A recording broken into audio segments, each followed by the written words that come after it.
our daily Bible verse. Sorry, passage na kasi yung today per our verse, our daily verse is testimony to testimony 4 to 17. So 2 testimony 4:17.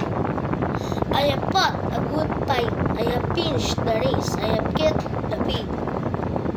So ito naman. So nakita mo naman. So parang it says nalaban siya na good na magandang fight. I have finished the race. Natapos na yung faith na the race. I have given the faith. Nakip niya daw yung faith. So sa meaning niya daw, nalaban siya sa mga I don't know upright ako hindi.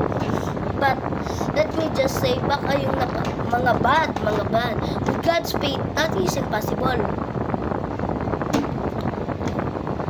The whole, like Philippians 4:13, God strengthens me. Parang He's fighting a fight like that. I have finished the race. Like, He's meaning that nalaban siya sa lahat ng bad, tapos na-finish na yung nilaban. And na-keep niya yung faith. After all of that, she still have faith. So, parang, sinabi dito, even though you have mga hardship, basta you have done a lot. But, like what I say, always keep your faith. Always keep your faith. Like, there's no turning back. Because God is with us. Like, you have fought in all the bad things. I have finished the race and I keep in the faith. After all of the things that you done, still have faith. Like may bad day ka, tapos and after in the morning bukas you still have no faith. Like last night sinabi mo wala na akong faith ka, tapos may faith ka na agad. Dapat hindi ganon.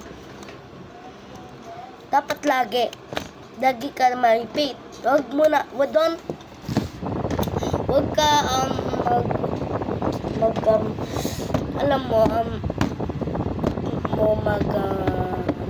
what's the word again? Don't lose your faith.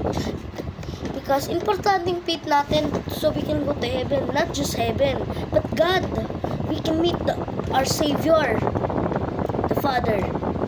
And when I say we need to keep it until we die. Not like that, you know?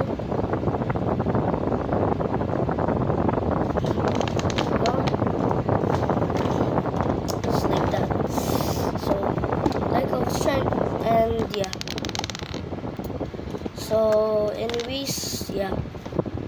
That's it for my daily Bible verse. So, bukas, I will make more naman. So, peace out. So, but before mag-leave ako, let's pray.